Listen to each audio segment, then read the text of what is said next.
Cześć moi drodzy i dzisiaj witam Was z Fryny, czyli z Nowego Bytomia. Pierwszy raz tak na dłużej, bo do tej pory na Frynę ja Was zabrałam dwukrotnie i raz byliśmy w kuluarach kina Patria, wspaniałego, no a drugi raz to oczywiście na Wielkim Piecu. Ale dzisiaj to nie ja Was tutaj zabieram, tylko Stowarzyszenie Turuda. I oczywiście moi drodzy, jeszcze jedna nieprzypadkowa okazja.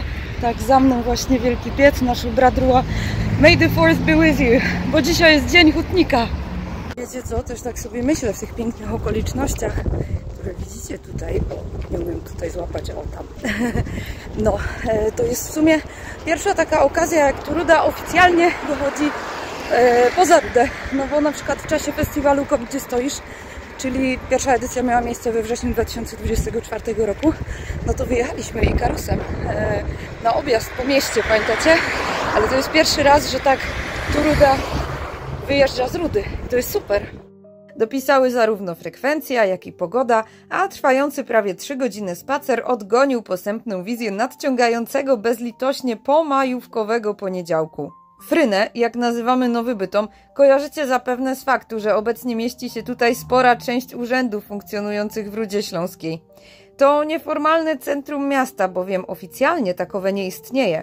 Musicie też wiedzieć, że zanim na mapie wyodrębnił się Nowy Bytom, był on częścią Schwarzwaldu, urzędowo zwanego po niemiecku Schwarzwald, tudzież Boitzener Schwarzwald. Historia bywa przewrotna i dzisiaj Czarny Las jest najmłodszą, wyodrębnioną w 2006 roku i najmniejszą dzielnicą Rudy Śląskiej, choć był wzmiankowany już w 1624 roku jako Schwarzwald oraz w 1668 jako miejski Czarny Las. Zatrzymajmy się zatem na chwilę w Schwarzwaldzie, którego nazwa może pochodzić od drzew iglastych porastających dawniej jego obszar. Dawniej obejmował on bowiem spory teren, dużo obszerniejszy niż obecnie. Współcześnie mówimy zatem o maleńkim skrawku na pograniczu Rudy, Bielszowic, Wirka i Nowego Bytomia, zaś historycznie o terenie całego dzisiejszego Nowego Bytomia oraz Zgody, dziś leżącej w granicach Świętochłowic. Był to częściowo zamieszkały obszar leśny podlegający pod Bytom, wówczas Bojcen, początkowo jako teren dworski, a później stanowiący dzielnicę miasta zarządzaną przez dedykowany wydział Urzędu Miasta. Teren został odłączony od Bytomia w 1922 roku, kiedy to Czarny Las wcielono do Polski. Początkowo znalazł się on w granicach samodzielnej gminy Nowy Bytom, zwanej przez krótki czas Polskim Bytomiem, a od 1959 roku cały Nowy Bytom wskoczył w granicę Rudy Śląskiej, stając się dzielnicą administracyjną naszego miasta. W czasie spaceru poznaliśmy Nowy Bytom z różnych stron. Jako miejsce pracy i jako miejsce zamieszkania.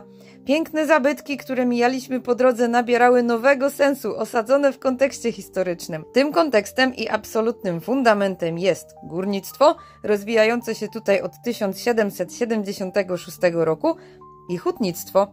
W 1830 roku powstała tutaj kopalnia Litandra, w czasach polskich przemianowana na Wandę, a w latach 1899-1902 powstała Friedensgrube, czyli dzisiejsza kopalnia Pokój. Gdy do życia powoływano tą ostatnią, od 1840 roku działała już Friedenshütte, czyli huta Pokój, w której przetwarzano rudy żelaza. Zakład był dzieckiem przedsiębiorców pochodzenia żydowskiego, Dawida Löwenfelda z Gliwic, wtedy Glajwic, oraz Moritza Friedländera i Simona Löwy z Bytomia, czyli wtedy Bojten. Jej losy opisywałam Wam już bardziej szczegółowo. Pamiętacie? A jeżeli nie pamiętacie, to kliknijcie w link. Jednak Nowy Bytom to nie tylko hutnictwo żelaza, ale i cynku. W 1836 powstała huta Rosamunde, a w 1846 Boitzener Hütte, czyli huta bytomska. Cały ten gąszcz zakładów przemysłowych spowodował, że pobliskie osiedle patronackie było poprzecinane, podobnie jak cały teren, misternie utkaną siecią torów kolejowych. Osiedle wznoszono w latach 1854-1924, a poszczególne etapy jego powstawania odzwierciedla mieszanina stylów i rozmiarów budynków. Jadąc od strony Hebzia, zobaczymy osiedle po prawej stronie ulicy Niedurnego, ostro zakręcającej i falującej, bowiem po lewej stronie istniała dawniej stalownia huty Pokój. Stalownię zlikwidowano w 1988 roku, a ulica faluje nadal. Dzisiejsza ulica Niedurnego to dawna Morgenrotstraße, gdyż łączyła dzisiejszy Nowy Bytom właśnie z Hebrziem, zwanym dawniej Morgenrot. O samym osiedlu jeszcze na pewno wam wspomnę. No słuchajcie, a czym właściwie jest Kaufhaus, który nie dość, że dał nazwę całemu osiedlu, to jeszcze przecież słuchamy o nim w piosence Mariana Makuli, wykonywanej przez zespół Antyki i Kabaret Drack. W języku niemieckim Kaufhaus oznacza po prostu dom towarowy. No i rzeczywiście okazały gmach, który pełni dziś różne funkcje, w zamyśle jest domem towarowym, najstarszym na terenie dzisiejszej Polski, bo wzniesionym w 1904 roku. Oznacza to, że jest o rok starszy niż londyński Harrods i o 3 lata starszy niż berliński Kaufhaus des Westens. To kunsztowne dzieło modernizmu z dziesiątkami detali na elewacji było dawniej absolutną definicją nowoczesności, w dodatku spełniając wszelkie standardy bezpieczeństwa i higieny. Na powierzchni ponad 6000 m2 prężnie działał handel, ale i produkcja, bo wewnątrz znajdowała się własna ubojnia. Odwiedzający mogli także skorzystać z wind. Będę jeszcze niejednokrotnie wracała na teren Nowego Bytomia, by opowiedzieć wam o ludziach, o kamienicach, o przemyśle, a nawet o duchach.